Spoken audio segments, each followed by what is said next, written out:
Can I screen my share my screen? Yes. Okay. That first screen, yeah.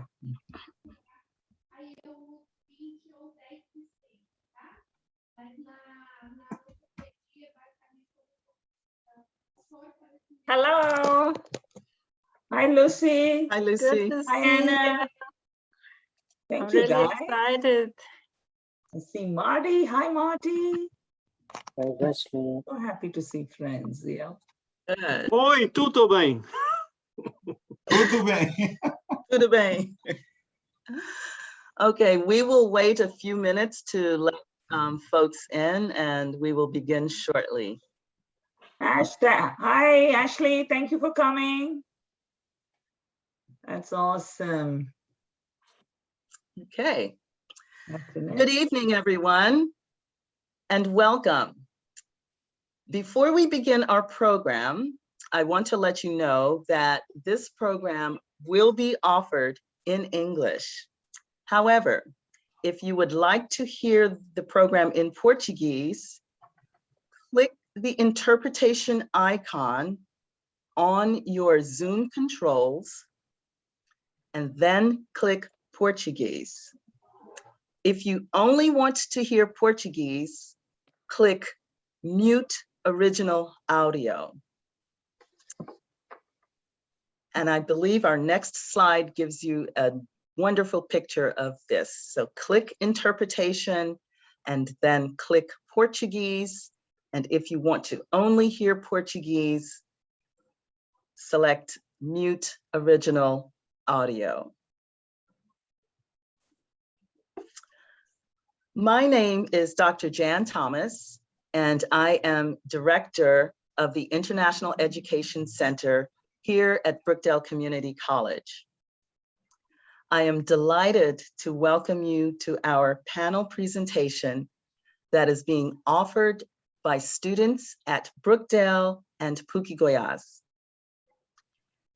As we are about to learn, this important topic of human trafficking has local and global impacts in both of our countries.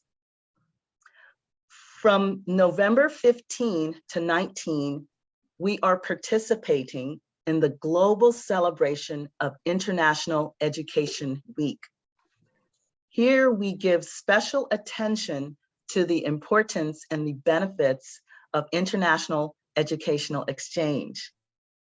And this year, we are so excited to be presenting the result of our first, but certainly not last, collaborative online international learning project. In English, this is known as COIL, C-O-I-L. Through COIL, students and professors in different countries connect, engage, and collaborate on projects as part of their coursework or their co-curricular work. The topic of human trafficking was selected by the students, and they have been conducting research and working together over the past 2 months to prepare for tonight's program. Now, I would like to introduce Dr. William Burns, Associate Vice President for Educational Access and Innovation, to say a few words of welcome. He will be followed by my colleague, Professor Paulo Gonzaga at Bukidoyas. Dr. Burns? Thank you, Dr. Thomas. Tonight is an important night for both of our institutions. It's so exciting to be able to have these conversations in our own languages and in real time and across so many thousands of miles. However, we really cannot let our enthusiasm for this event overshadow how important this topic really is and the importance of why we're here. Human trafficking is a scourge. Its eradication depends on events like this and students like you who are taking the initiative and having meaningful dialogue that will hopefully inspire action. I applaud you all for your efforts. I congratulate you all for making this happen. And thank you, Dr. Thomas, for inviting me. And for the rest of you, obrigado por de viendo. Thank you for coming, and I hope I said that right. Bem, boa noite a todos. Eu sou o professor Paulo Gonzaga e estou muito feliz por tê-los todos aqui essa noite. Brookdale Community College e PUC Goiás são parceiros desde 2013 e essa parceria se transformou em amizade. E por isso, estamos muito orgulhosos de apresentar nosso primeiro projeto COIL essa noite, esperando que este seja o primeiro de muitos projetos conjuntos em um futuro próximo. Mais uma vez, agradeço a equipe fantástica, maravilhosa da Brookdale e PUC Goiás que trabalhou nesse projeto. Desejo a todos um excelente painel. Good evening, everybody. I'm Professor Paulo Gonzaga, and I'm very glad to have you all here tonight. Brookdale Community College and PUC Goiás have been partners since 2013, and this partnership became a friendship. And we're very proud we're presenting our first COIL tonight, hoping that this is the first of many joint projects in the near future. Again, thanks Brookdale and PUC Goiás' wonderful team who put this project together. Wish you all the best. Thank you, Professor Gonzaga. And now the faculty from Brookdale and PUC Goiás have been working for the past 2-3 months with our students. They've been guiding them, mentoring them, and assisting them to prepare for this evening's presentation.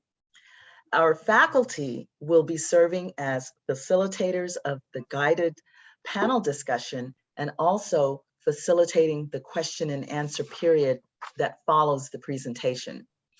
Now I would like our faculty to introduce themselves to you. Good evening, I'm Danilo Alarcon. I am an assistant professor of international relations at PUC Goiás, and I would like to welcome you all to our panel tonight. Thank you so much.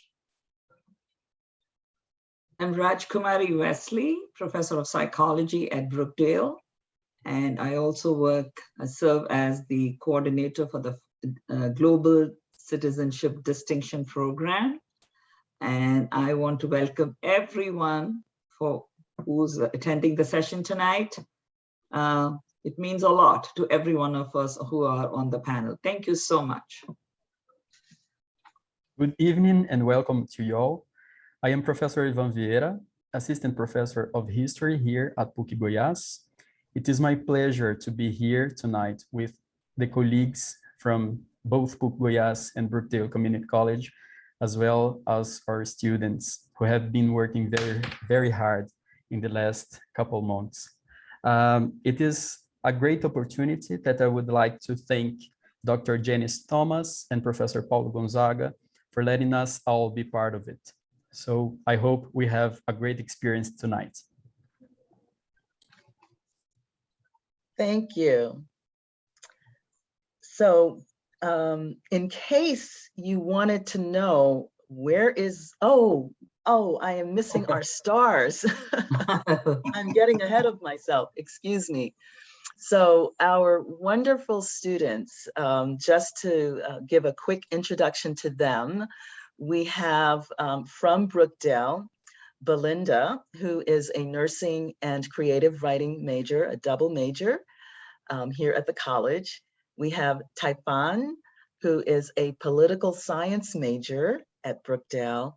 And our translator for the evening is Milena, who is completing her environmental science degree here at the college. And our students from PUC Goiás, we have Gabriela from International Relations, Giuliano, who is driving the presentation this evening, guiding the, advancing the slides. We have Gabe, also from International Relations, and we have a history major from PUC Goiás, and that would be Caio.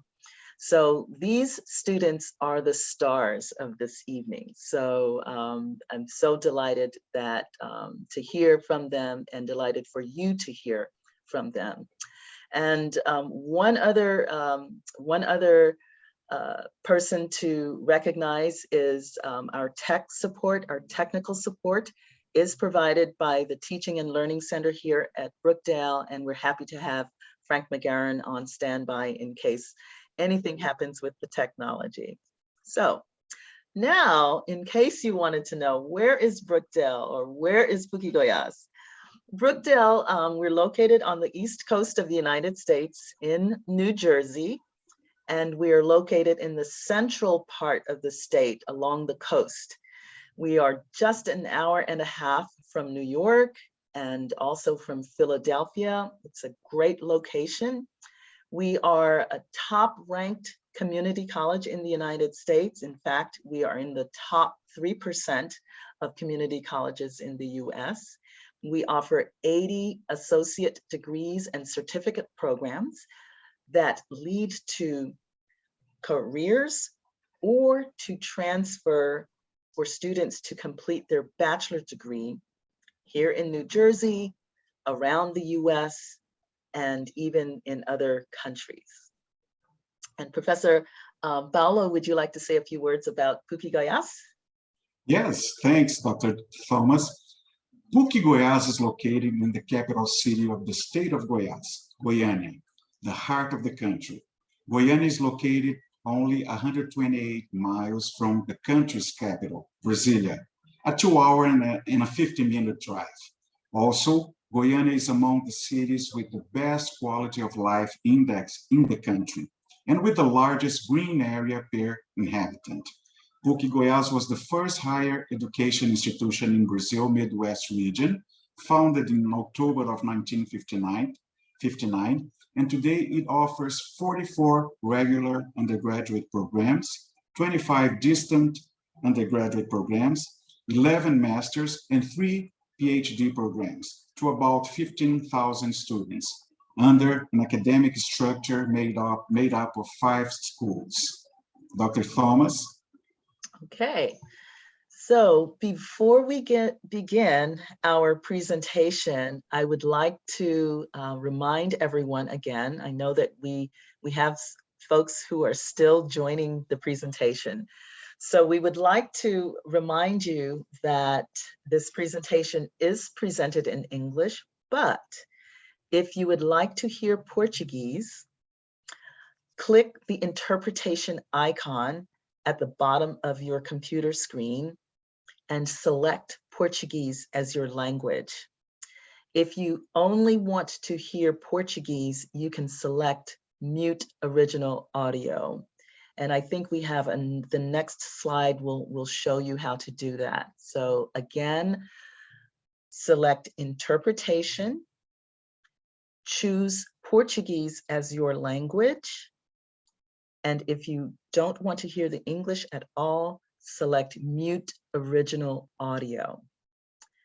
And we're going to ask every participant to please mute your microphone unless you are speaking or unless you are one of the panelists who will be speaking tonight.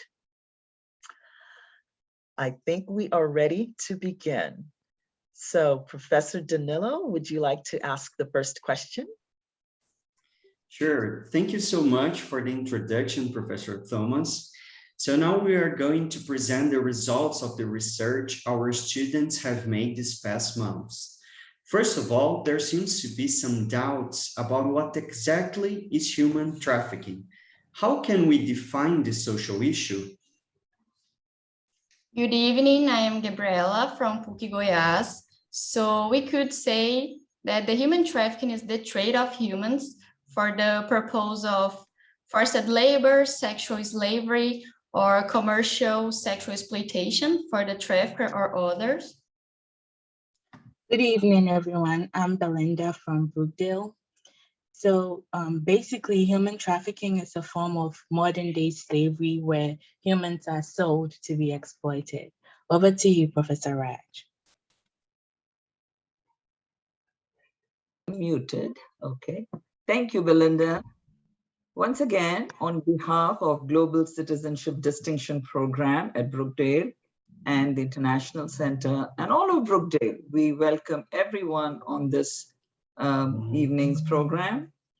Before I ask my question, I just wanted to share a thought. I just want to remind the audience that most of the panelists do not speak English as their primary language at home. In working with these students so closely, I saw sometimes how nervous or anxious they were about their English is not great and whatnot. But I just want to tell you, they have been just amazing. The passion and the grit of all the students, both Brookdale and the Brazil team, humbled me a lot. We are all bilingual, multilingual people. So I want you to, as you hear every one of the students today, I want you to pay attention to that they are not native speakers of English, but please appreciate all the hard work they have done. So I just wanted to throw that out there so that everybody just remembers that. Now coming to my question. You just heard Belinda and Gabby say some general ideas about human trafficking. So my question is, what are some of the myths and views out there? And what is the reality of human trafficking itself?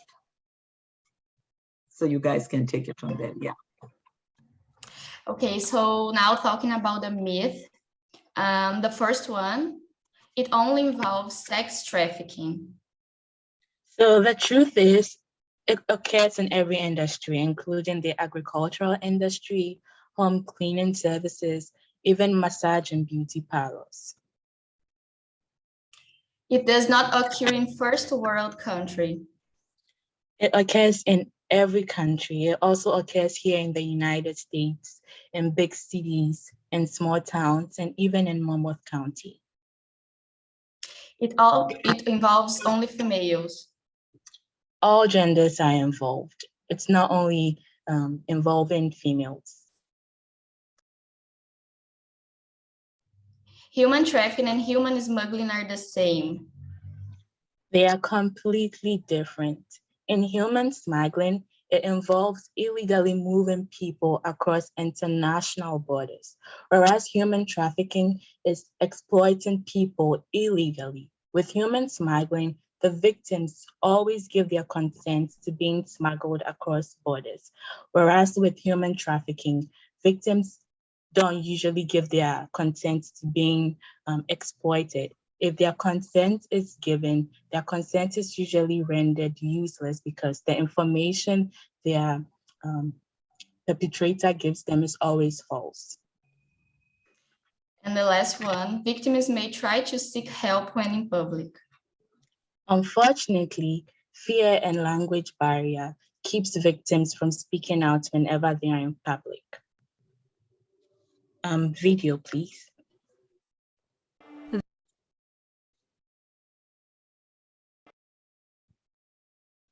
This 14-year-old boy on school break is approached on the street by a woman who looks trustworthy. She tells him that she needs workers at her factory, and she promises him lots of money.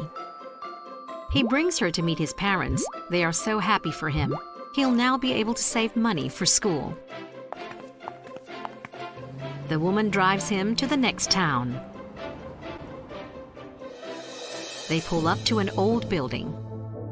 There is someone waiting for him. As he is led inside, the nice lady drives off. The factory isn't anything like she described. There are lots of people working, including many children. He works all day, and after just a few hours of sleep, he starts again. He is sad. This isn't what he expected. He misses his family. After weeks, he still hasn't received any salary or been allowed to contact them. He is trapped. This boy is a victim of human trafficking. He was tricked by the woman who recruited him on the street. He was then received by a trafficker when he arrived at the factory and exploited by being forced to sew clothing. For anyone under the age of 18, only the act and purpose matter for it to legally be a case of human trafficking. Understanding that human trafficking doesn't happen all at once, but instead is a process of act, means, and purpose, helps us better identify victims and trafficking trends. People everywhere are dreaming and looking for opportunities to make those dreams come true. Human trafficking is happening all around us. Will you recognize it when you see it?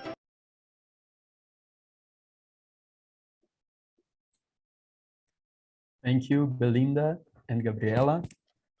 It has been very enlightening to hear from our amazing team about the myths and truths concerning the human trafficking.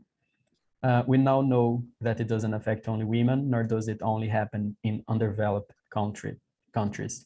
But we have some questions. First, we would like to know, why does human trafficking happen? So thank you for the question, Professor Ivan. My name is Juliano. I am an international relations student from Goiás. And actually, it depends on where it takes place. So in some regions, trafficking, it has different purposes. So it is aimed at slave labor. In other cases, it is objective for sexual exploitation. And that is why it is so important to involve civil society organization that can help to tackle this crime within the local context. So most of the victims are targeted for cheap labor, for sexual slavery, for agriculture, and other types of work that they can provide to those who buy them and threaten them and their families. So I now turn back to you, Professor Ivan. Thank you. Thank you very much, Juliano. Knowing why human trafficking happens, we must now understand how does it happen. So human trafficking occurs when the perpetrator, usually referred to as the trafficker, takes an action and then employs a means of force, fraud, or coercion for the purpose of compelling the victim to provide commercial sex or labor services. So usually the victims of human trafficking are approached by someone who offers them hope for a better life or better education. At times, the traffickers threaten to report the victims to immigration services when they know that their potential victim is an illegal immigrant. So I pass it over to you, Professor Raj. Thank you, Belinda, Giuliano, and Professor Ivan. So now let us see, how do these processes and mechanisms actually play out in society that are related to the trafficking phenomenon? Yeah, what exactly happens? That's a great question, Professor. Thank you. My name is Gabriel. I am an undergrad student in international relations at Bukidoyas. So many mechanisms and techniques are used by traffickers to recruit new victims. And generally, these mechanisms are very low-profile ones. So that's why human trafficking is considered a hidden crime, because it's very hard to notice when it's happening. And traffickers tend to focus on victims based on their education, on their financial situation and ethnic group. So they try to gain their trust by making fake promises, pretending to be friends, and building a relationship with the victim. In the end, the person sees themselves trapped by the trafficker and forced to do whatever the trafficker wants. And that can be forced labor, that can be criminal activities, sexual exploitation, organ removal, and so on. Professor Danilo. Thank you for your answer, Gabriel. So now that we have the knowledge of what human trafficking is and how and why it happens, I guess it's time for us to compare the situation in the USA and in Brazil. So who are the main victims in the USA and in Brazil? Would you have some statistical data to show us tonight? Thank you for your question. So here in the United States, the victims can be US citizens, lawful permanent residents, illegal immigrants, and foreign nationals. So foreign nationals are people who are here in the United States on visas such as work visas and study visas. In 2019, the total number of reported cases for human trafficking was 22,326. Of this number, males made up 13.45% of the cases, females made 68% of the cases, while the remaining 18.36% were minors and people with unspecified gender. Over to you, Gabriela. Thank you, Belinda. So now, talking about Brazil, the main victims, we can say that are people who are seeking a better life. So traffickers often use violence or fraudulent employment agencies and fake promises of education and job opportunities to trick and coerce their victims. Also, we found data from UNODC that in the last 3 years, the victims in Brazil were mainly male, with the data showing about 63% of the cases. The second main victims are women with 20.6%, followed by children in general with 16% of the cases. I'll pass my word to Professor Rauch. Thank you. Thank you, Gabriela. So what do you all think? Our panelists are doing a great job. Give me a thumbs up, everyone. This is going well. All right. So now we are slowly going to transition and try and understand what is actually happening on a global scale. You know, we, International Center, International Education, is all about everything that's happening worldwide. So let us talk a little about the impact of this process, human trafficking, worldwide. We'll get some information from our students. Thank you for the question, Professor. Human trafficking has been increasing for the last 20 years in the underground economy, mainly because of the high profits and low risk. As an example, drug traffickers can sell narcotics once, while human traffickers can sell one person more than once. And we can also better understand the growth of human trafficking in the context of globalization. The increased speed of communication allows traffickers to sell people online. So anywhere in the globe, someone can purchase trafficked individuals. For that reason, now many people are put in danger because of this hidden and deceiving crime. Professor Ivan.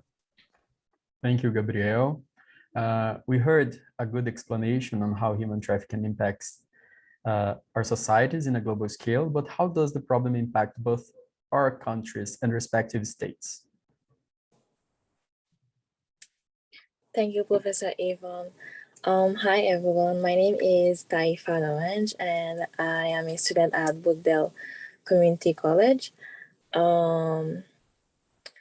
So in the United States, the International Labor Organization, ILO, estimate that at least 12.3 million of people were victims of human trafficking at a given time. 2.3 million of those people were forced labor. The Department of State estimate that 14,500 to 17,500 people were trafficked into the United States each year. However, these numbers do not include people who are being trafficked by the US borders. Human trafficking impacts several aspects in the United States. For example, the economy, unfortunately, having profit. Sorry. The profit of human trafficking in the United States actually includes $9.5 million annually, and no taxes are being actually reported for these activities. These make the country being like more people are in poverty. The country is losing their labor forces and also revenue. Men and women being exploited or at risk of health issue, which can lead to spread in the population of the country. Over to you, Kyle. Thank you, Typhon. Good evening, everyone. My name is Kyle, and I'm a history student from Bukidoyas. While in a global scale, 85% of the cases of human trafficking happen for the purpose of sexual exploitation, the case in Brazil is significantly different. According to data collected from the Brazilian Federal Policy, between 2018 and 2020, out of 203 people rescued, 129 were men, followed by 42 women and 32 children. It indicates that in Brazil, 63% of the victims are men. Although Brazil doesn't estimate officially the number of the people trafficked annually, it is noticeable that there are international routes by which people are trafficked abroad, especially for sexual exploitation, and also national routes by which people are trafficked for the purpose of forced labor. As in the United States, it means Brazil has some impact on its labor force and loses revenue from taxes. Also, since Brazilian healthcare is universally free, physical and mental impact may contribute to overloading the public health system. So yet, the data is still to be collected and studied by Brazilian authorities. Back to Typhon. Thank you. Hi, everyone. So in 2019, 247 cases of human trafficking were reported in New Jersey, according to the National Human Trafficking Outline. 88% of those cases were female and 12 were male. Human trafficking is mostly happening in the state through a transportation system. The state of New Jersey is extremely vulnerable because of the dense population and location along the 195 route. Because New Jersey is proximity to New York City, extensive transportation network, and diverse population, the state had become a pivot for all types of human trafficking. Nonetheless, New Jersey is also located in the northern portion of the East Coast and the tri-state metropolitan region of Philadelphia, Baltimore, and Washington, D.C. Same as New York City, these cities have easy transportation in and out of New Jersey. With this, New Jersey is on the verge of becoming the country's major entry, transit, and destination state for human trafficking. Over to Giuliano. Thank you, Typhon. Reliable sources as Correio Brasiliense says that Goiás ranks badly regarding human trafficking. So a report from Ministry of Justice's National Plan to Combat Trafficking in Humans revealed that Goiás appears as the Brazilian state with the highest number of cases and convictions for this crime. And there were 36 cases between 2002 and 2008. And this number is 17% of 211 cases in total in Brazil in this time. This is the most recent data that we found because Goiás is not a big state like São Paulo, Rio de Janeiro.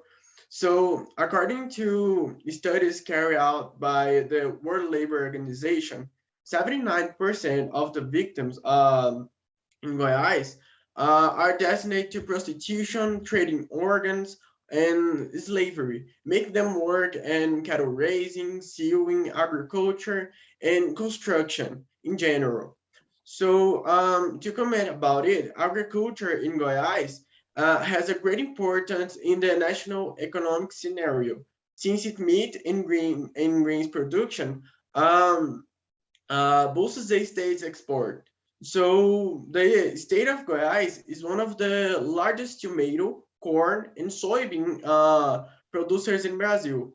And I'll pass to you, Professor Danilo. Thank you so much. So thank you, Typhon, Caio, and Juliano for your analysis.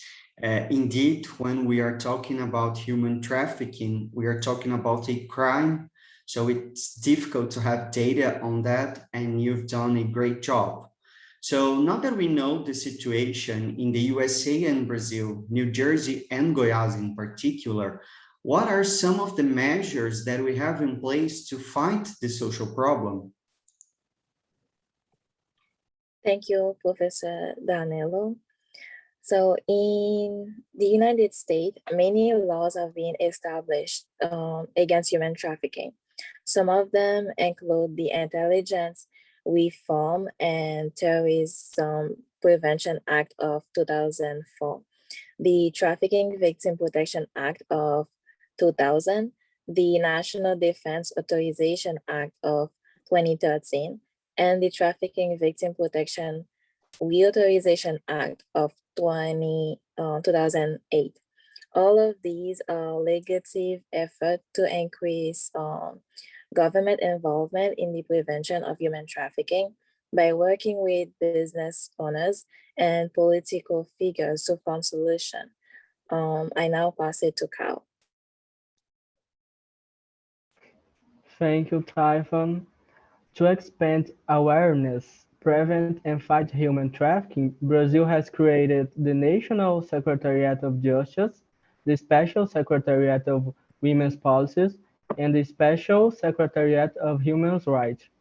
These offices are meant to help the government consolidate its policies and turn them into concrete actions, to create new projects, and to act in collaboration with the population.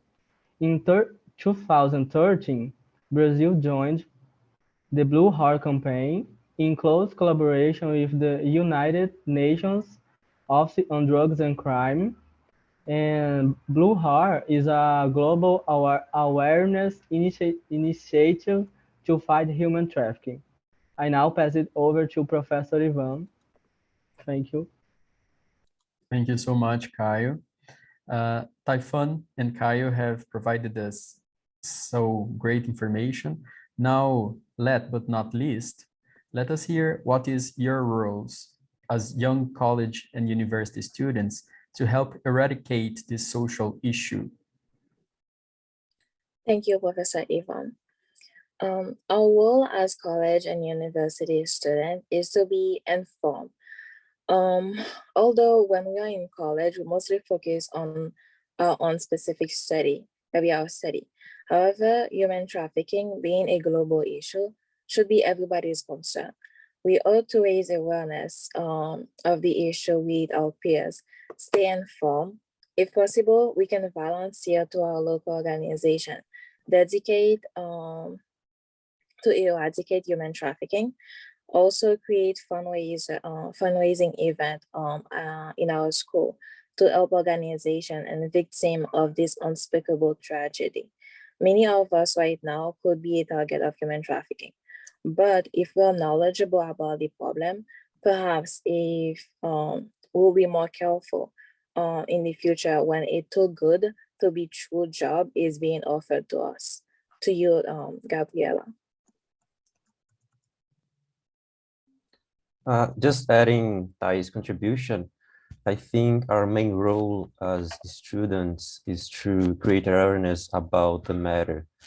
So through education, we can help eradicate this problem affecting our society, even more in the 21st century. So organizing panels like these is a form of educating and bringing up this important subject to many people. Professor Danilo.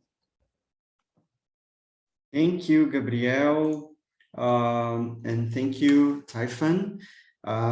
So now we are going to start our question and answer session. First of all, I would like to thank our students for the analysis they have made and for the great amount of data they have brought to us tonight. As I've mentioned earlier, it's not easy to collect data on that, and national governments actually have problem with that. But I guess we have done a great job comparing the situation in our countries and in our states. So now we are following to the question and answer session. And you can either raise your hand, turn your microphone on and make your questions when given the floor, or you can type questions on the chat, either in English or Portuguese. We can make the translation. You can write in whatever language you want, if you want to type. So the floor is open for the questions.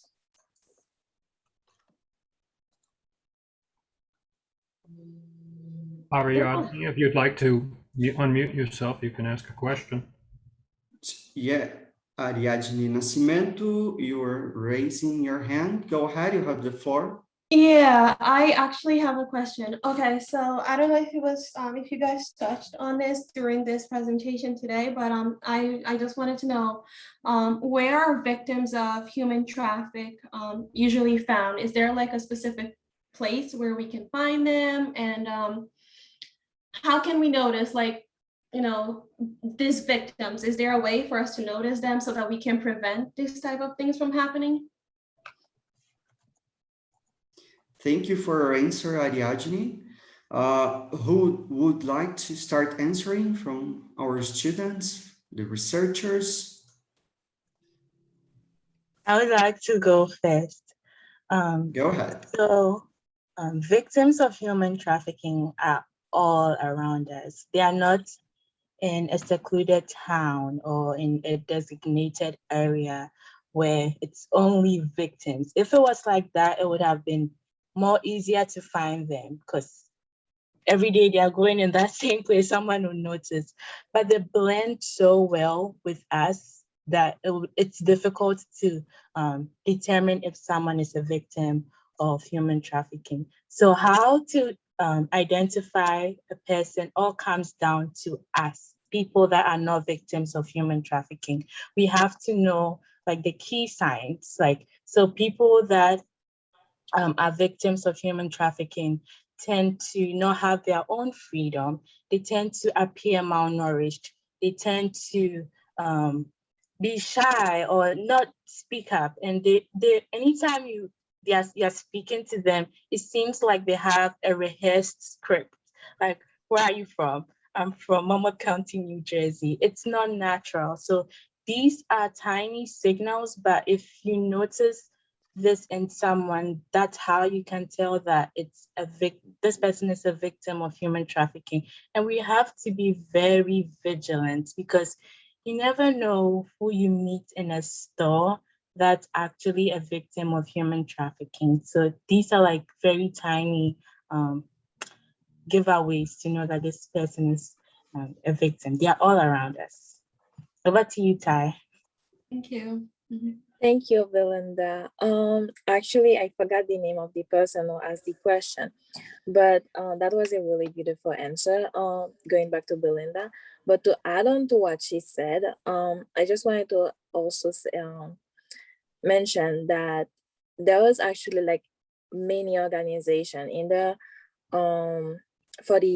for the country, like United States, and also specifically for the state of New Jersey, that provide speakers and trainers for like school organization, basically anything you can think of that will actually go to that place and inform you about human trafficking. One at the top of my head right now is an organization called the Blue Campaign. That's basically what they all base their organization on, and they send people. And also I know that there is separate organization that also like train people to know those specific signs So if somebody like is here on the call and they would like to include this in their business or organization that they're involved in, I will strongly encourage this, because I think that's a really great way to know, like, I know that, okay, there's like one person in that organization that who have knowledge about this and can have a higher knowledge than everybody else to know, like, okay, I feel that this person is probably involved into human trafficking. Thank you. I just wanted to add something, if I may, to the answer of this question. Go ahead, Gabriel. Thank you, Ariadne, for the question. I just want to add that traffickers tend to focus on people that are in economic need, that are unemployed, seeking out to earn money. And traffickers offer easy ways to earn money. So they deceive people. So we can find human trafficking mainly in low-income countries. So thank you. Thank you for answer. I just would like to add to this question that sometimes the victims themselves are not aware at the beginning that they were trafficked. That could happen in some situations. So that's why it's really important to create awareness of the social issue. We now have another question, Dennis Wesley. I'm sorry, I'm going to say the names wrong, but I will try my best. So Dennis, you have. That's okay. Actually, we have enjoyed the discussion because, many of us have a different concept of what human trafficking is. And I think, it was well laid out by the students, and I'm very thankful. And in fact, I really enjoyed the way they articulated. So that is from my side. But my question here is, I see you gathered a lot of information. Then I also see that, the students seem very conscious about this problem, and they've done a lot of research. But I would like to know, what next, because, I think the awareness is created in both the institutions. So is there some program to follow through with whatever you have initiated here, so that, it just doesn't evaporate?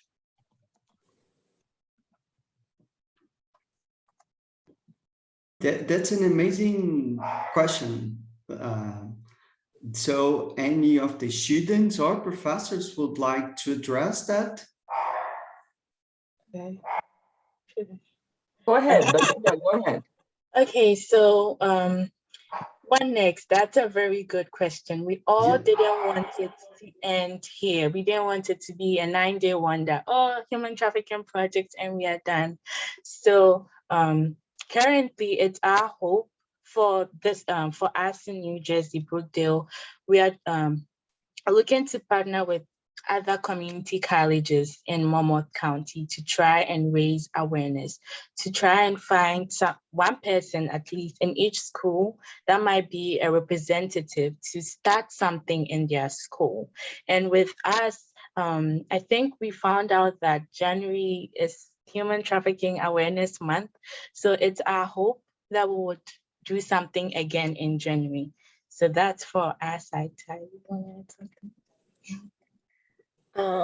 Yes, so I also really like this question. I have to admit that actually, when we first started this idea of human trafficking, I pretty sure we are all like really excited about this. But the way that the presentation came out to be today, that actually wasn't our first plan. The first plan was how to stop it. We really went really big, and I remember I was really excited to know, like, okay, so this is a really global issue, so we have to have a plan, and we are gonna find a solution to this. But after weeks and weeks of research, we realized that it's not really that simple. And we actually aren't the only one who asked that question before. But everybody has still come out to the same conclusion that this human trafficking is so complicated and also like embedded into so many other organizations. It's not really that one street plan that is human trafficking, but there's like this web of network that just people can't really untie.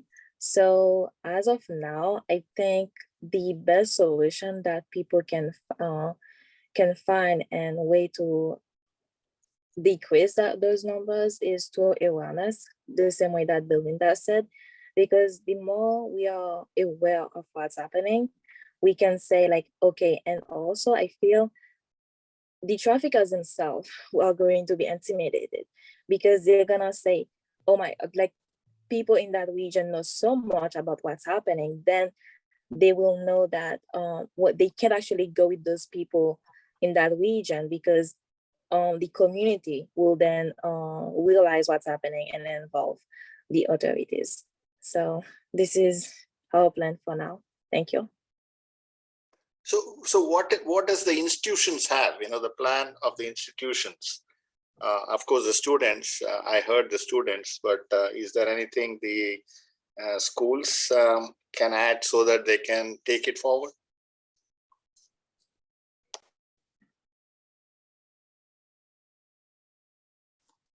Okay, that is my husband asking, and I shall reply. So this is, as Belinda and Ty said, it is like really the first step we are taking. GCD, Global Citizenship, is a great program at Brookdale, and we have been creating awareness on different topics. And when Belinda and Ty and some of our GCD students suggested I said, what would you like to study next year? And this was what they said. So I feel this came from them, and Dr. Thomas and I have taken it, and now we are talking to the broader Brookdale community. We are going to, the students are laying out a plan for this year and for the near future. And a little bit of, I just want to go back and stress one or two things that my students just mentioned. So we are this was a busy semester with this project, but spring we are looking at collaborating with local community college, other universities, high schools, because we know, right? Anybody can be a victim of human trafficking. I mean, I'm looking at all the young faces on the screen, and even those whom we can't see, we know that we are all vulnerable. I mean, we just have to be, we're in the wrong place. So creating awareness, and we're just working out the details, maybe, I don't know, just like this, smaller panels.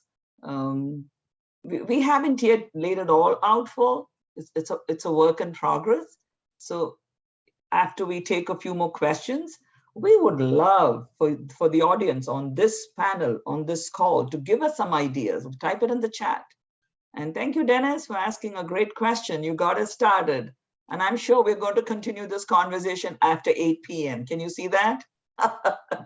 Thank you. Dr. Thomas, would you like to chime in, build on that, or just like Brookdale? What is Brookdale doing? Yeah. Sure. Yeah, I think, when we started the Global Citizenship Distinction Program, there is always the component of awareness, but the next step is just as important. Now that you are aware, what will you do? And so in any initiative that we have done with Global Citizenship Distinction Students, they've always had a two-part activity, right? Creating awareness about an issue and then doing something with that. So I would like to see next steps to continue our partners in Bukidoyas, because certainly we can, I think we can take next steps in our local communities, but we can also look at how we can work together on additional next steps. Great. Well, I'll give an answer from Brazil and a tip to our students here in Brazil. I think that within the universities, we have a perfect floor to start discussions and raising awareness. And we have already done some jobs with high school students on other issues, on other topics. And I think we can work with that topic of human trafficking with those high school students.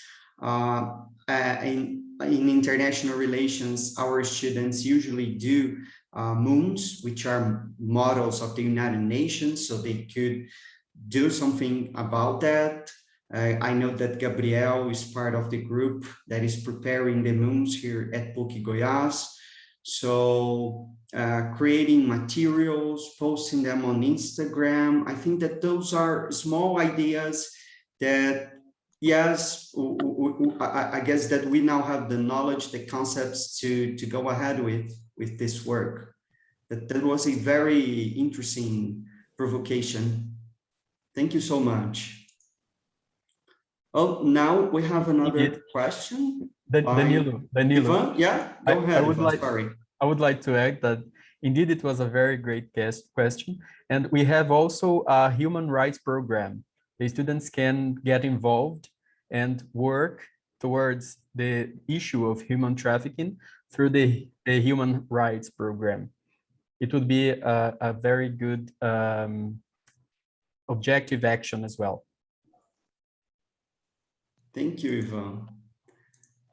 So we thought we were going to rest tomorrow, but we are going to start thinking about that question. So now we have another question by Mr. MMC. Could you please tell us your name and go ahead? Thank you. Hola, brasileiros. So my name is Martin McDermott, and I teach speech at Brookdale. But I feel a personal connection with you because my grandmother was from Sao Paulo and grew up there and lived there until she was 16 and actually suggested that I be named after Saint Martin de Porres from Peru. So, but my grandmother and her whole family lived on a coffee plantation. And from the time she was 5 until the time she was 16, for 6 days a week, she picked coffee beans. So she was, in essence, a victim of child labor. She never went to school, not one day. She couldn't read or write. So I'm asking a question about the related topic of child labor. And what's the state of that in Brazil? Because that's why I was born in the United States instead of Brazil. They left when she was 16. And anyone who wants to comment on that as far as New Jersey too would be welcome to say something, but welcome to all of you. Thank you so much for your question. Any of our students, Juliano, Gabriel, Gabriela, did you find anything in your research? Yes, Juliano? I think I would like to answer this one. So you asked about how is the condition here about child labor, right?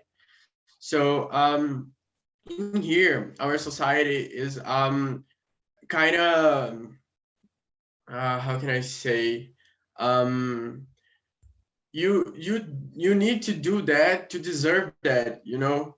So in here there is a lot of child labor, and it's not unusual to see like kids in the street selling candies, or I don't know, like washing the cars, and that's the kind of child labor that is common in here. So if you any of my partners want to add something, but in here child labor is kind of common, but is actually made by their parents, you know. Their parents made them work. Their parents made make them how can I say, like to implement their money to eat, to there is actually linked to high poverty, you know. There is it is increasing after this new government, but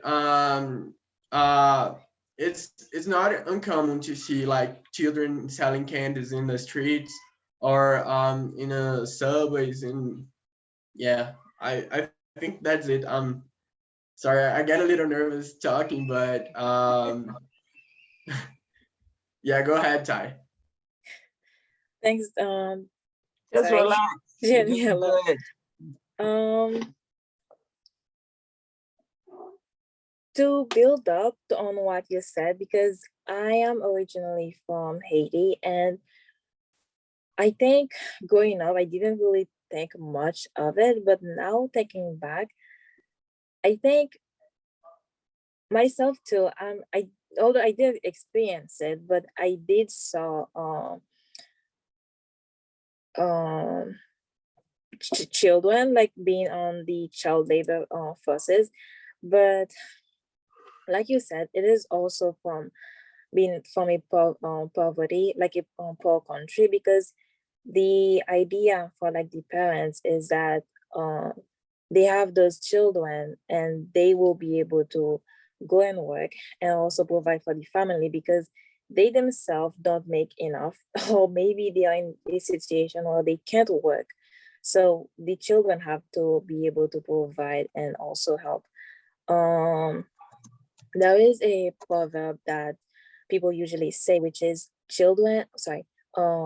parents make children, is that so they can rest. I used to hear that really often when I was little, but now thinking back, it's also like still contributing to that idea, is that those parents have like maybe 2 or 3 children, but those children can't really stay at home and do nothing until they're like 16 or maybe even older, and then just focusing on their education. They, at 10 years old, like they can walk, they have a really decent build up for physically.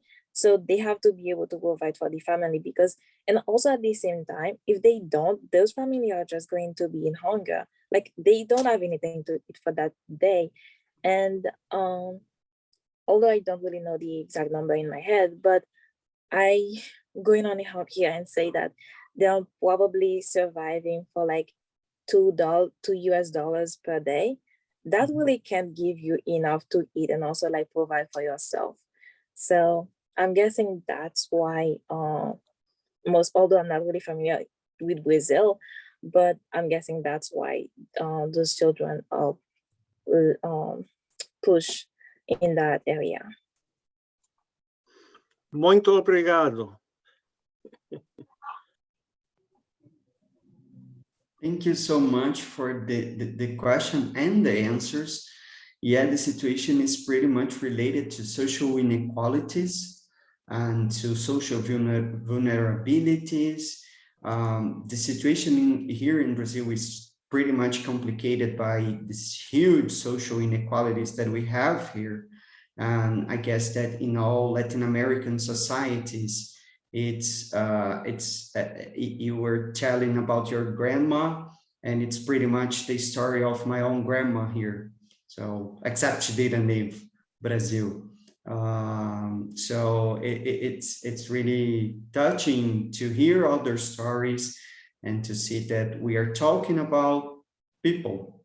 Yeah, we are talking about real issues. Thank you. So we have a lot of comments and questions on the chat. We still have time. I will address them, but now we have another hand raised. Ariadne Nascimento, go ahead.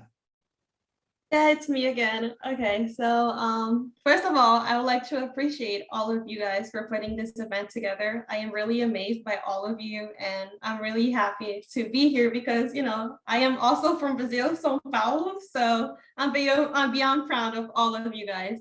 And I do have a question, actually. So I just wanted to know, I know that you guys touched based on what Brazil is doing to prevent human trafficking, but I'd like to know, what is the US government doing to prevent this? Is there anything that Thank you. So Belinda or Typhon? Belinda, would you like to start? No, you start. That was just like. Okay, it's fine. So like I think that we had a slide basically about that. So the government have created many laws to stop this. Actually, one of these laws is actually really important to the US, which is so before going back maybe 50 years ago, don't quote me on the years, but before when someone was in a victim of human trafficking, they weren't able to go back to the law enforcement and actually say, oh, I was a victim, so they could prosecute those people. But like Belinda said at the beginning, because of fear, they're probably illegal immigrants and all those factors.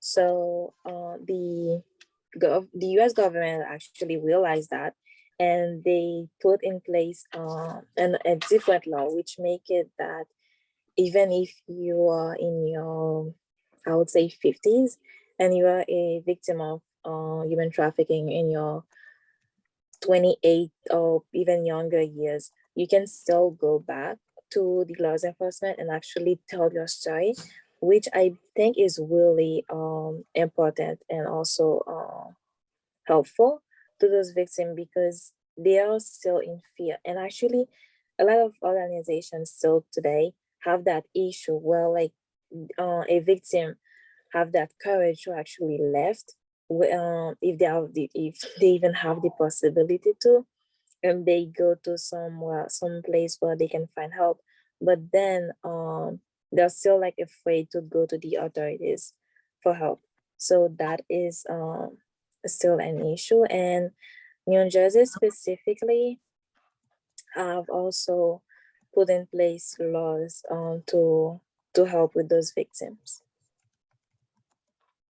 Okay, just to add to what I said, the US government, they've appointed people in each state. So that deals with it on a state level. Then from a state level, then we have counties. So people have been appointed in these like specific areas. So it makes dealing with human trafficking, I wouldn't say easier, but more manageable. And aside that, they also have, they provide for victims that are found. When victims are found, they provide for them. That's why it's important for us to also contribute to, raise funds, because the US government can't do it alone. So they also have measures in place for anytime a victim is found, they are given shelter, they are given food, and they are provided for. So there are definitely laws in place to persecute people that are caught. And initially, one thing, because illegal immigrants are also one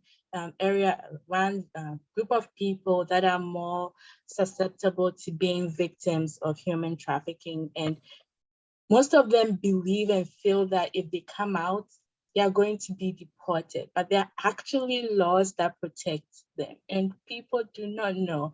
Like, just like there are laws that protect immigrants that are abused in relationships, there are also laws to protect people that are trafficked.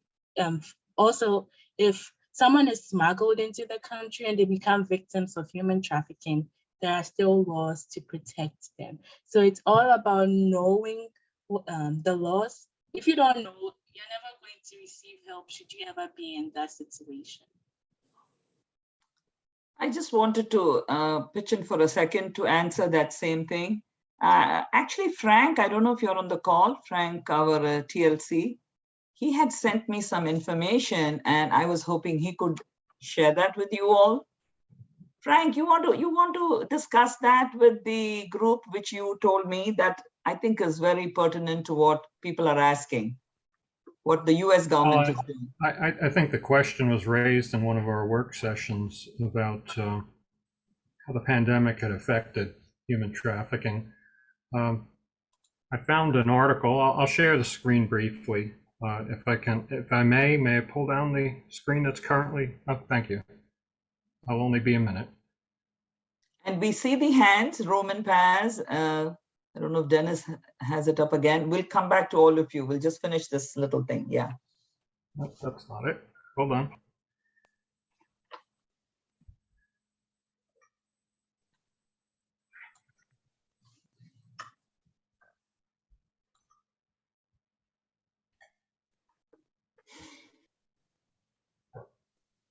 Well, I won't waste any time on it. I can't seem to locate the article that I was saving on my desktop, but it was a CNN news article, and it posed that question about what had been happening over the course of the past 18 months.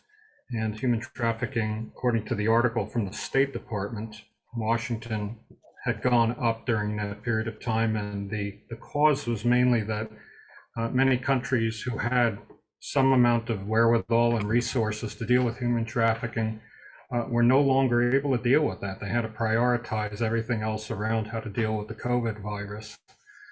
And as I say, that's the article's attributed to the State Department. And I'll see if, when I go off here, I'll see if I can find it again, and I'll post it in the chat space, the link. Yeah, I think, Frank, we were talking Trafficking Victims Protection Act of 2000 to give you this exact, information. Correct. And so what they're saying, though, there was a very powerful sentence at the end of that article, which hit me pretty hard. And it reads this way. It says, if we are serious about ending trafficking of persons, we must also work to root out systemic racism, sexism, and other forms of discrimination, and to build more equitable society in every dimension.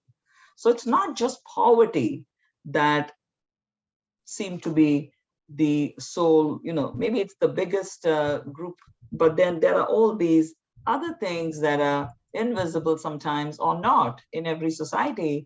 And some people just slip under the cracks. So there are some laws, and we'll be happy to continue the conversation. You can email us, and we'll be happy to do that. But in the interest of time, maybe we can move Danilo, right, to one or two people who are waiting. And I saw there was one hand which went up right in the beginning. Was it a Carmen, if I remember? So you can also we'll come back to you if you are still on this call. I'm not sure. So Danilo, back to you. I just wanted to share the little I had. Yeah. Thank you, Raj. So now we have, I would like to encourage our students to read the chat. There are a lot of comments complimenting their work, their research. We'll go to the questions, I promise. But now we have Roman Paz. Are you there?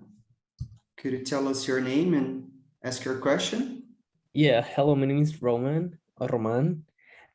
So I just have a question is, how could we end human trafficking, or what we can do in the situation like this if I'm the victim?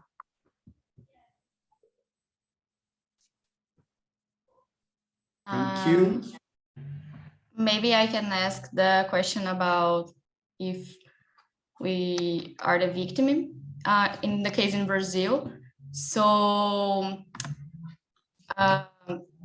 sometimes to report cases of trafficking in persons, smuggling, or migrants trafficking in women, and we can say like other similar crimes to the Brazilian authorities, you can dial 100. So this number is for the human rights, you can say. So yeah, talking about Brazil, if you're the victim, maybe you can call 100. Okay, thank you. You're welcome. I would like to answer this one too. So about ending the human trafficking, unfortunately, this is like a drug dealing. So there are more rules about, like, the governments make more rules to stop dealing, but how can I say, there is always a way that they can do that, you know. So this is why we try to spread awareness about this, because how can I say, if we spread awareness about it, because sorry, so we spread awareness to stop, not completely, but actually make less victims, you know, to make those target people make made aware of what they're going to, you know.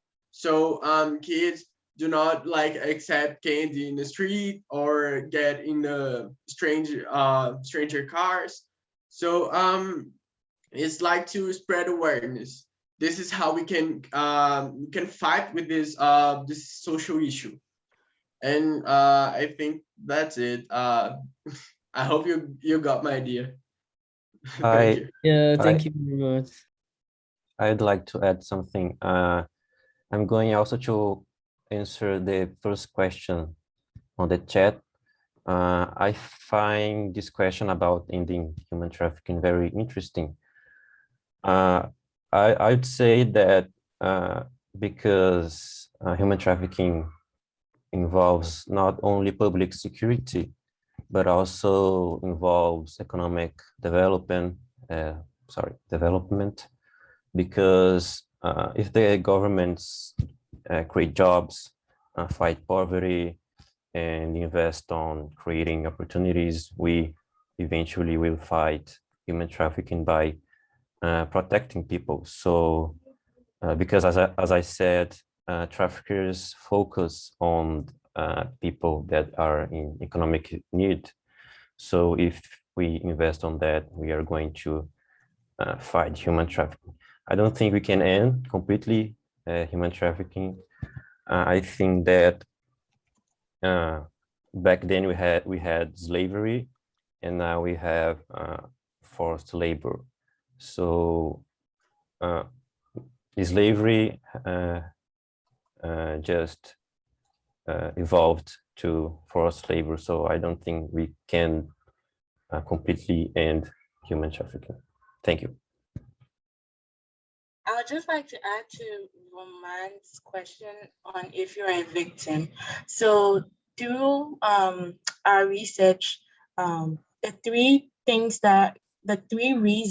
top reasons that victims usually are unable to seek help, it's language barrier, that's if they're in a foreign country, fear, or lack of information. They just don't know that they've been trafficked. They just think, I'm working hard, but no. So if it's in the situation of not knowing, not having enough information, now you know some information. If someone tells you you're going to go to Colombia for free and you know you're not Colombian material, just take it. If someone tells you you're going to work in this factory and earn $60 an hour, do your research. So that's what, like, information wise. If it's fear, speak out. If you're a victim, just speak out. Be bold, because just think of what you're going to go through when you go back. It might be your harsh time. Like, would you rather continue to be? And I know, like, fear can keep us all from speaking, but just speak out. And sometimes they will say they'll kill your family or something. Don't believe it. Speak up. And then for the last one, language barrier. That's very difficult. That's why it's important that when we are going to a different country where we don't speak their language, we know we know the number to call if we are in danger. Like here in the US, we all know we have to call 911. If I go to London on vacation, what number am I going to call if I'm in danger? If I go to Brazil on vacation, what number am I going to call if I'm in danger? So I hope I helped just in case. Yeah. Yeah, thank you very much. So Gabriel, it was saying something about economy and poverty. So I have a question, like if the economy were better, it could be that like human traffic ends.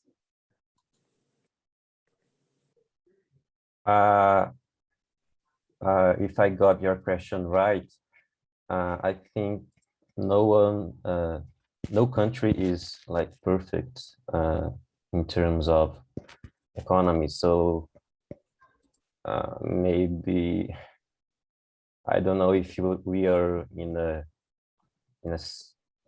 system that we like dictatorship. I think we would like have zero human trafficking activity.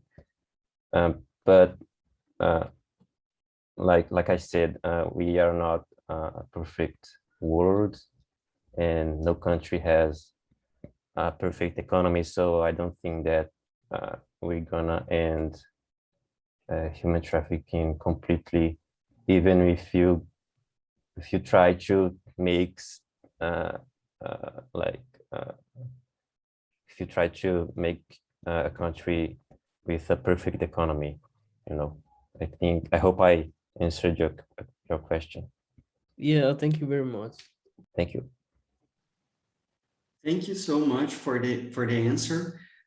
As it was mentioned, as it is a very complex social issue, there can be some other types and forms of cooperation as well.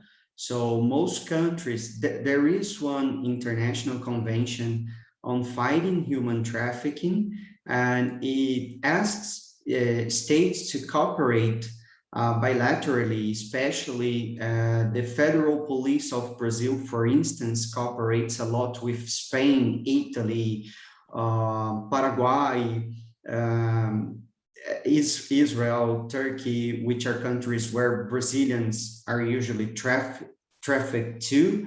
So cooperation among those state agencies, it's very important. There is always corruption. There is always there are always ways to to go by those rules and make things wrong. And in a world full of inequalities and opportunities, people are always going for what they consider the best. So having information, I guess it's pretty much important. Here in Brazil, we had it's interesting to notice, we are talking about education and showing what the problem is. Here we had a soap opera like 10 years ago. I don't recall its name, but I've watched it. It dealt with the issue of human trafficking. So they were telling the story of this young lady from Rio de Janeiro who was trafficked to Turkey for prostitution. It helped actually a lot of families here in Brazil to start realizing what could be happening to their daughters and sons. So many articles that are published here in Brazil after that soap opera, that were researches on that as well, they showed that by showing the soap opera like in the biggest TV channel in Brazil, like at 9 p.m. every day, people started to realize that one of their relatives could be in such a situation. So I think it's a good example of how talking about the issue is also of great help. So we have Mr. Wesley, Dennis Wesley. Hey, I can go last because I had my turn. So if there is anybody else wanting, then I'll come last. Thank you. Okay, so we're now going to the chat. We have lots of comments, as I said. So I would really advise our students, researchers here to read what everyone is saying.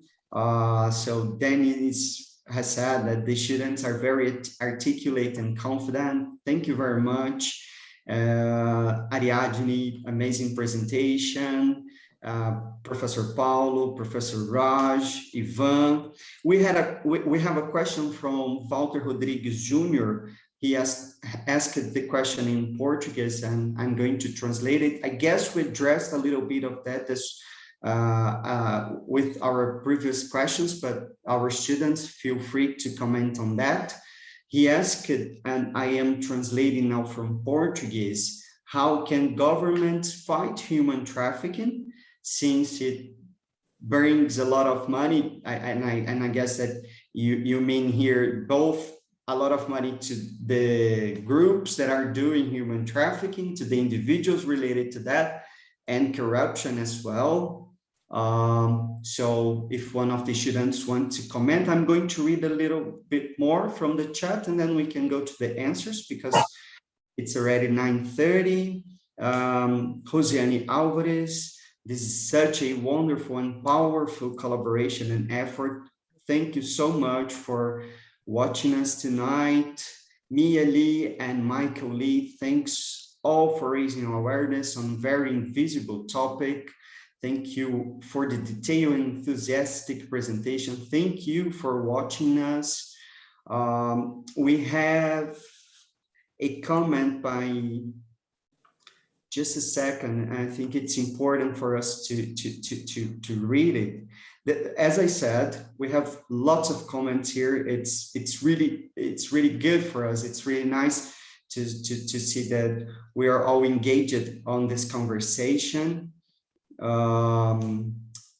Ashley Sampona Krug, I probably said that wrong, but this was an awesome presentation. So proud of all the students this evening. It's very inspiring to see you all so passionate about this topic.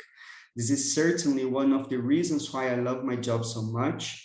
At Brookdale, we also house the Center for Holocaust, Human Rights, and Genocide Education. This center does a lot of work to take action to advocate for human rights. Each spring, they have a colloquium where students in K-12 attend workshops on a human rights topic. You could all be such an inspiration to those young students and get them involved in this activism at an early age. Unfortunately, I have to run, so she left. And I guess that we have already one of a starting point or a continuation point for our work, both at Brookdale and Bukidoyas. Thank you so much for that. Can I just come in for a sec, Danilo? Sure, Raj, please. The comment you just read is from Dr. Ashley. She is the faculty liaison who works with the International Education Center and the entire faculty at Brookdale. She has 2 small children, so she could not stay very long. So I just wanted to let you all know that was her.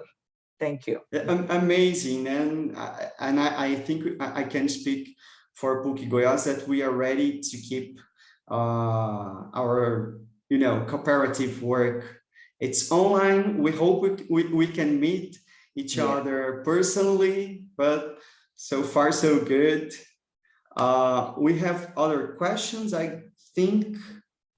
Let me just find them here. We have, as I said, a lot. So Hayani Araújo asked another question. I love the differentiation of smuggling and human trafficking. However, I think one leads to the other. I would like to suggest a research on smuggling, mainly at the Mexico-US border, in reality experienced by Brazilians on a daily basis. That's a huge problem, actually.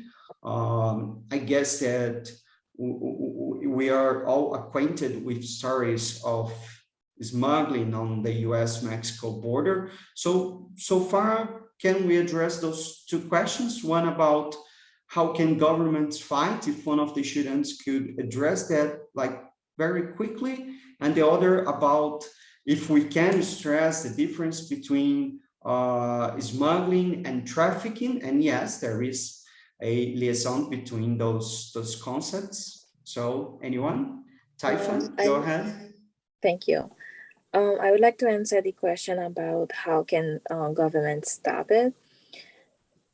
As a political science student, one thing I realize, and I have to say unfortunate for that, is that government takes a long time to execute, I would say, anything, because they go to so many offices and so many people have to sign on it, which I have to say is interesting because you have those balances, but at the same time, to do something as important and really find a quick solution, such as human trafficking, hunger, or poverty, anything else that's major, nothing is really being done like effectively. For example, the laws that have been passed for, I'm pretty sure for the 2000 Act about human victim being able to go back to the law of enforcement even years after they were victim. This didn't happen in just one day. These are to, like, a lot of victims were being turned away from the door because this law, although it was announced, it wasn't really signed off yet. So those people couldn't really work on that, which is unfortunate. So of myself, like I encourage anybody to build on that because there's not a really concrete solution. But I think private organizations are probably our best, like any country's best solution, because private organizations have less hierarchy.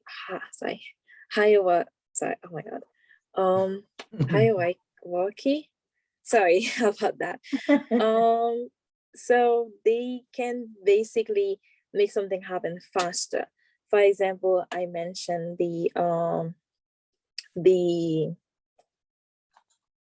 person who can actually be knowledgeable about the indicator of human trafficking in the organization. A private organization can have like 2 or 3 to 5 people basically specialized basically to identify this type of information or indicate, like, do they think an employee is being one of those victims. So I personally think that is not, although not the solution, but one of the solutions that can happen to help stop this evil. Thank you.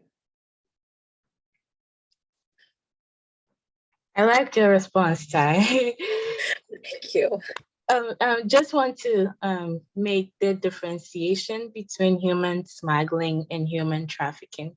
So with human smuggling, it's an offense against a country, whereas with human trafficking, it's against an individual. And with human smuggling, the victim, they know what is happening. They know they're about to be taken across international borders, and it's against the immigration laws of that country. And they say, yes, I want to do it because, yes, I want a good life. But yes, human smuggling can become human trafficking when they get to the country, the smuggler holds them against their will, uses force or bribes them, or not bribes, sorry, coerces them and into making them work for him or for other people, and then they are sold. With human trafficking, the victims do not have to be moved across borders for it to be considered human trafficking. But with smuggling, they have to be moved across borders for it to be considered human smuggling. Yes, human smuggling most of the time, unfortunately, ends up being human trafficking because the smugglers go through a lot to bring these people into the country, and they want to make profits off of them. So they wouldn't just make you come and then let you go. Although some people do that, but majority of the time, the victims are held and they become victims of human trafficking. I'd like to answer that question too. I think I'm going to repeat myself because I think the main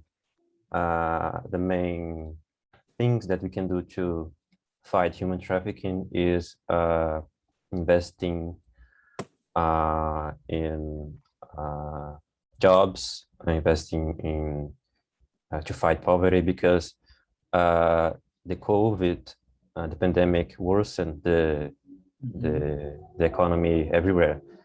And in Brazil, we had high rates of employment, a lack of opportunities. We had the poverty was increased by that. So I think, and that was the main reason that human trafficking was increased in Brazil. So I think the main things that the governments can do to fight human trafficking is to invest on those things that I just said. Thank you.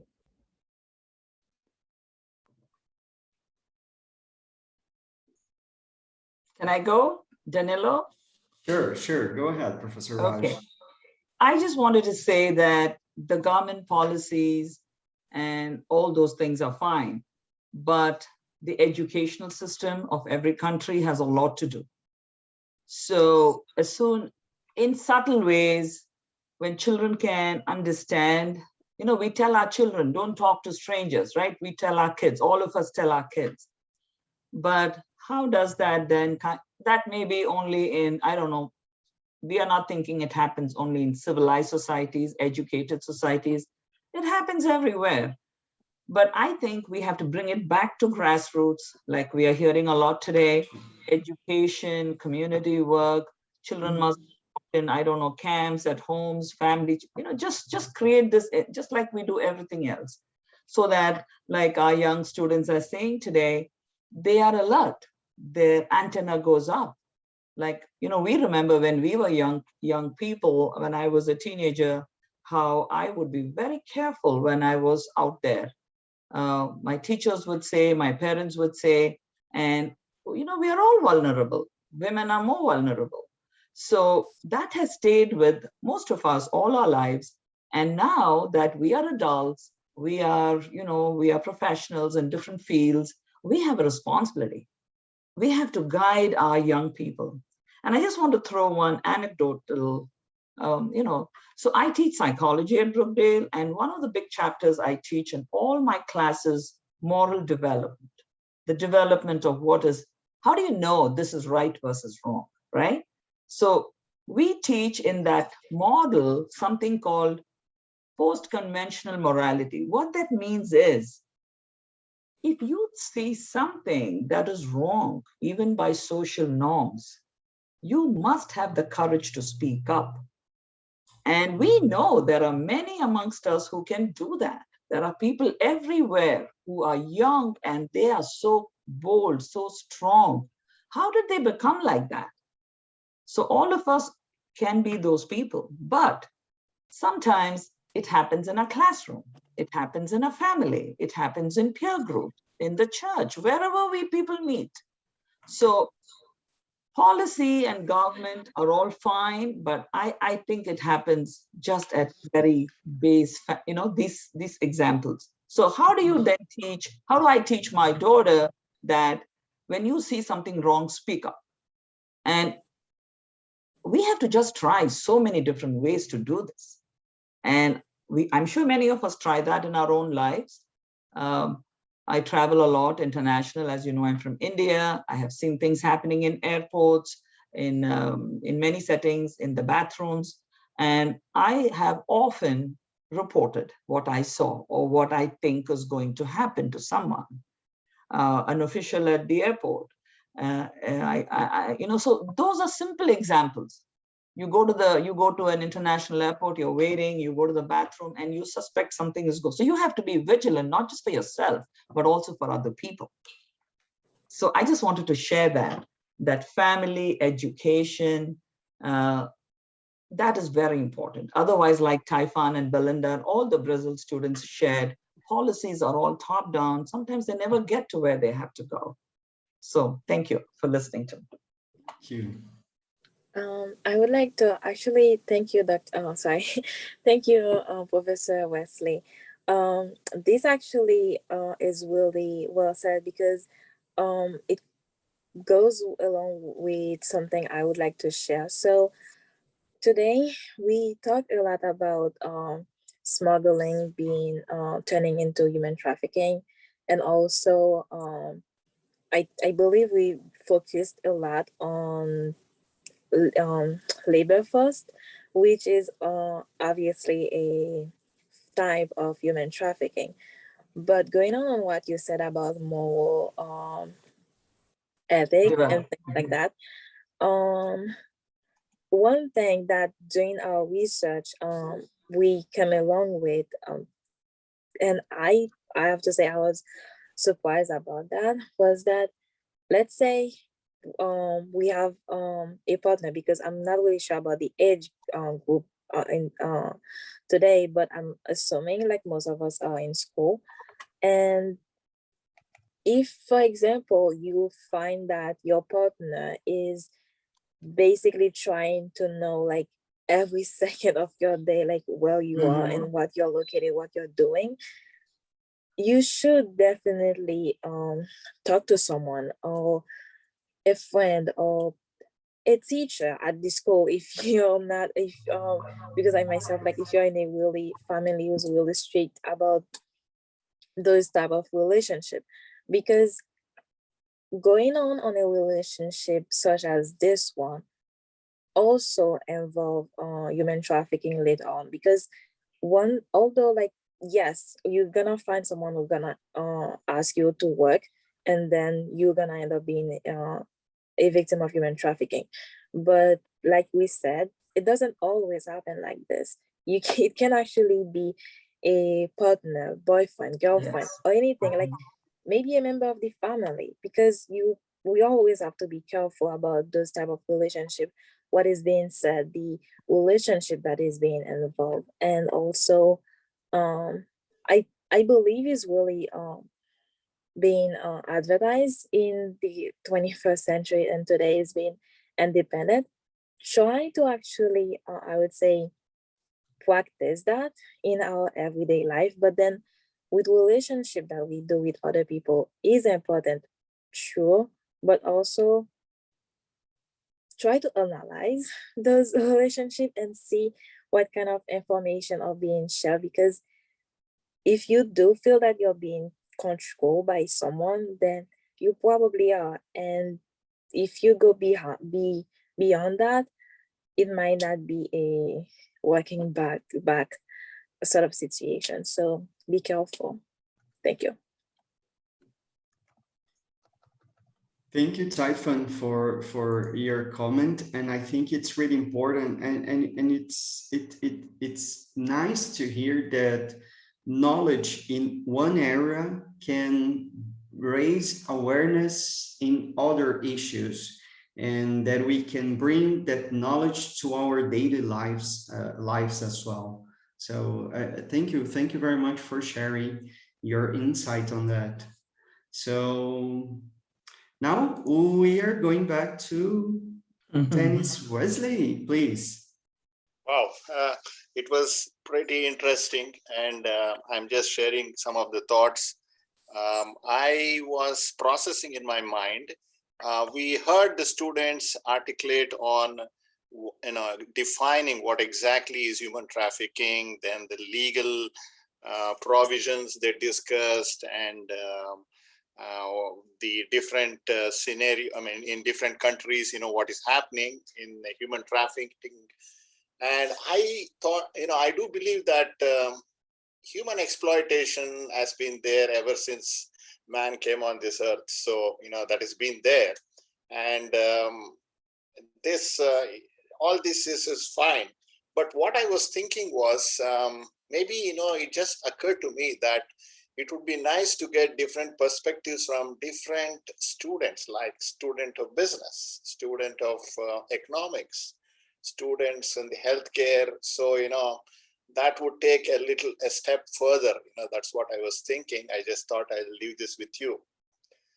Then the second point, I would like to see is, I think, many of the panelists told, that the government action is very slow, and I think Taifan did away to this, and I agree with all that.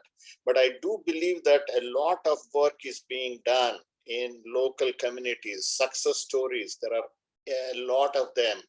I was wondering, if either from the US students or from the Brazilian students, if they can just narrate a success story so that, it gives us a positive sense as we leave the discussion today. So I was just wondering, there may be definitely a lot of success stories.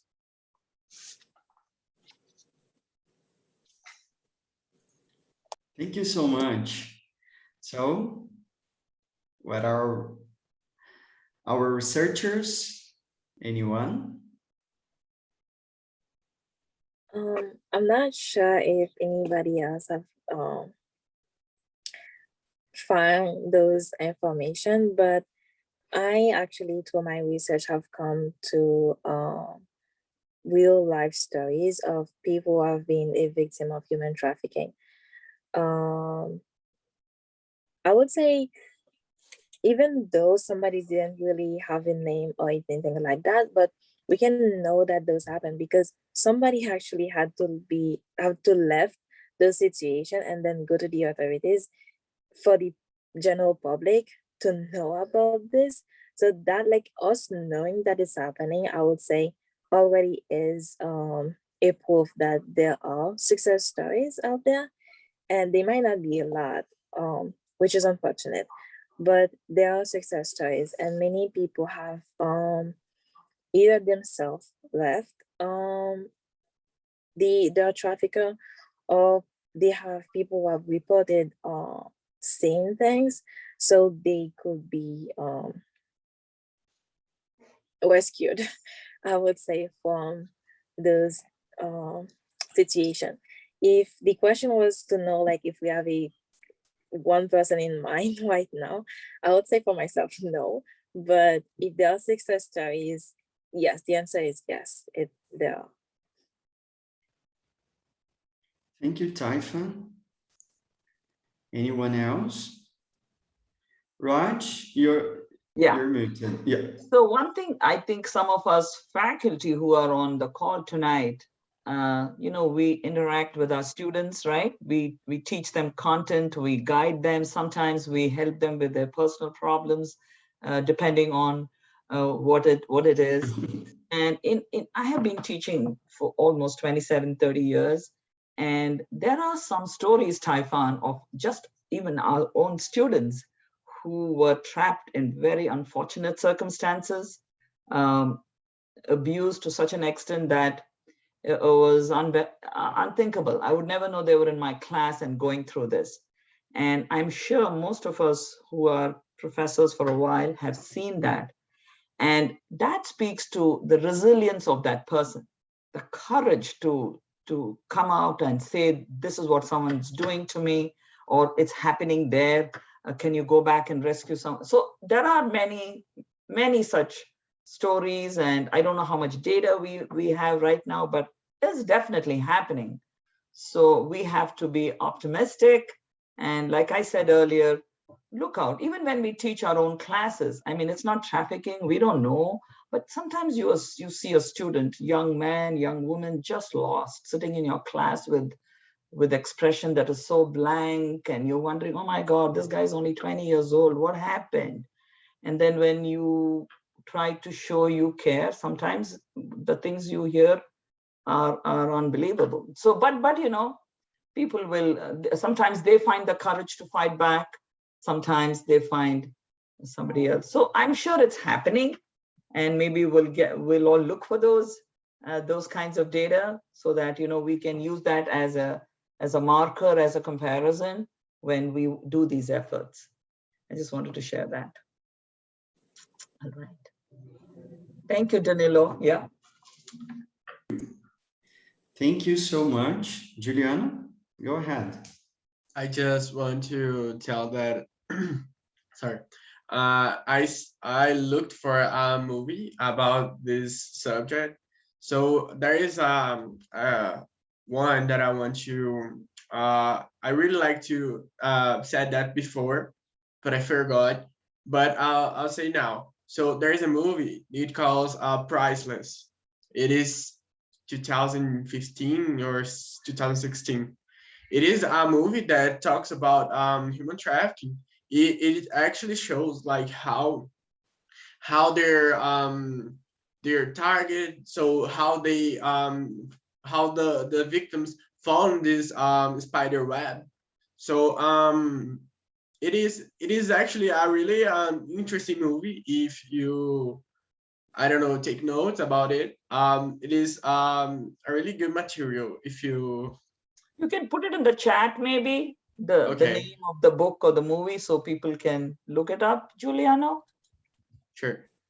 Thank you. Thank you. All right. So thank you, Juliano, once again. It's almost 10 p.m. here in Brazil, 8 p.m. in the USA. I would like to thank Professor Thomas, Professor Paulo, Dr. Burns, especially Professor Raj and Professor Ivan for sharing this experience with me. It's been a great night. Thank you all for your questions. I think we've had a lot of questions, especially because our students were able to give us such a rich material, a good research, lots of data, but also lots of analysis. And I thank you all, the students, for this night. It's been an amazing experience for me as a professor as well. Thank you, Belinda, Typhon, Gabriela, Juliano, Gabriel, Caio, and thank you so much, Milena. I wasn't listening to you because I was here on the English conversation, but you've done an amazing job. So thank you all so much. And now I yield my word to Belinda.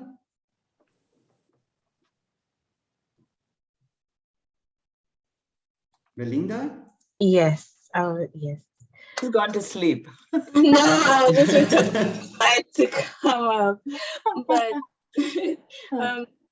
thank you all so much to the faculty of Brookdale and Bukidoyas. I am so thankful to each of you for making this possible, for two schools to come together to talk about this issue. I am so thankful. We are so thankful to the Teaching and Learning Center. Thank you for teaching us how to run this multilingual panel.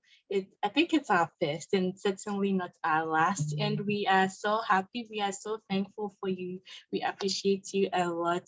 To our professors, you've been a light on our path. Professor Raj, thank you. Dr. Thomas, thank you.